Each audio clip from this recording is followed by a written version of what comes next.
যেমনে রান্ধু কিন্তু স্বাদ। হ্যাঁ সত্যি এমনি কিন্তু স্বাদই হয়েছে কিন্তু মাছটাও স্বাদ হয়েছে। ভাই, আগুন চুলের আগুন চলা।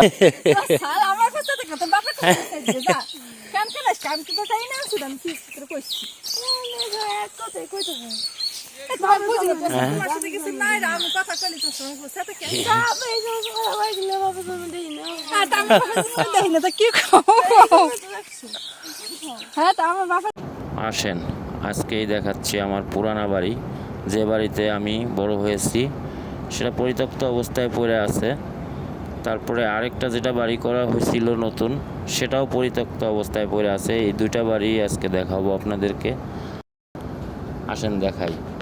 এই যে যে বাড়িটা দেখতেছেন, এটা হচ্ছে আমার পুরানা বাড়ি, যেখানে আমি আসলে বড় হয়েছি। আমার জন্মগ্রহণ এই বাড়িতেই। এই যে যে টিনের ঘরটা দেখতেছেন, এই যে দেখাচ্ছি, এই যে সামনে যে টিনের ঘরটা দেখতেছেন ছোট ভেঙে চুরে পড়ে আছে, এই বাড়িতেই আসলে আমার বড় হওয়া। এখানেই আমি বড় হয়েছি, এখান থেকেই আমার শুরু। আর এই যে যে বাড়িটা এখন উঠতেছি, এটা পাশেই করা, আমার পুরান বাড়ির পাশেই মাঠের সাথে।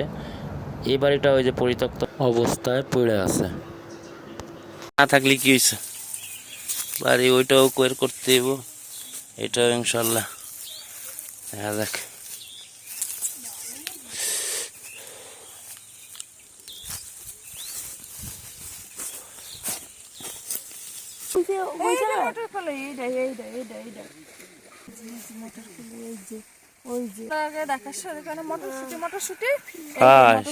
এই মটরশুটি তো মটর কলাই না, ঢাকা শহরে কয় মটরশুটি, আর গ্রামে কয় হলো মটর কলই। কিসের কে হয় না কে? এই যে বেগুন গাছ হয়েছে, কত সুন্দর বেগুন ধরে রয়েছে, দেখ সাদা বেগুন দেখছো, ভালো বেগুন ধরছে।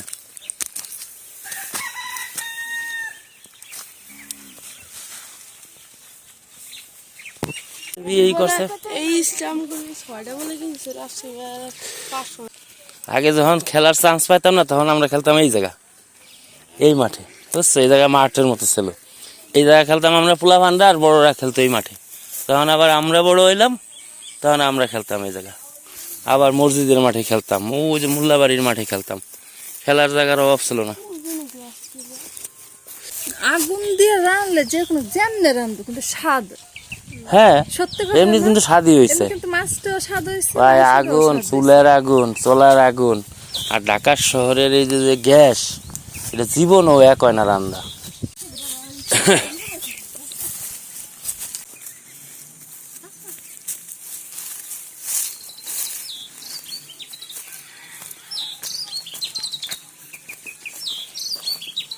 চলো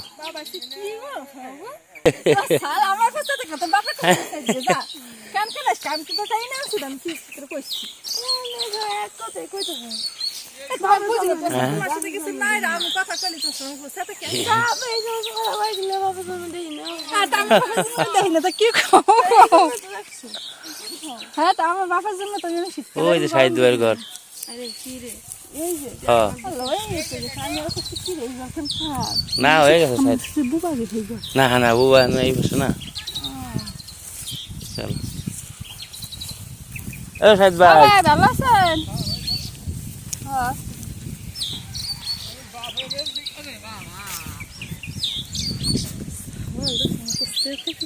ওই খেলতে পারতেছে না যে, এদিকে কথা।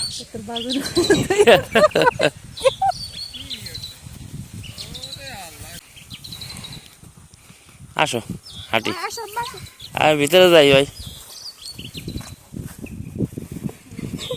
এই যে খেজুর গাছটা কাটছে কত বছর পরে, এই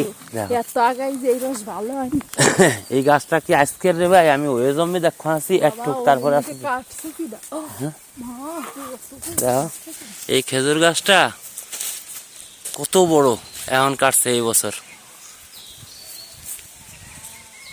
এই খেজুর গাছটা আমি যখন ছোট বুঝছো তখনই ছিল। আর এই যে আমার মা দাঁড়িয়ে আছে, উনি আসলে জানতো না যে আমরা আসবো।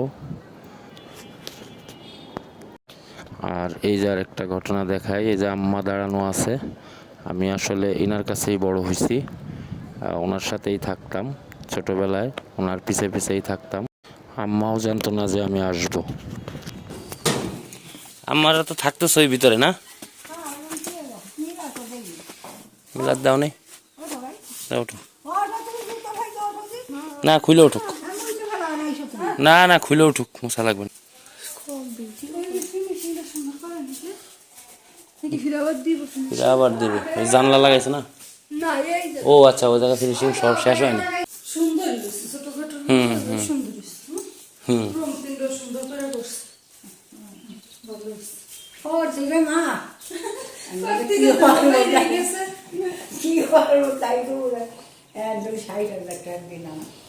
ওরা কাকি ও দেওয়া হয়ে যাবে, কিন্তু আস্তে আস্তে দেওয়া হয়ে যায় করলে কিন্তু হবে ঘর বাড়ি করা অনেক কষ্ট তাই কি শোন আমার ঋণ কিনা ছিল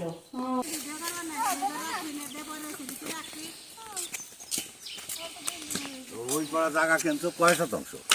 ওটা হলো 15%। কাটার নিচে দিয়ে মাটি আছে দেখো, মাটি সহ। মাটি সহ তারপরে নিচে হ্যাঁ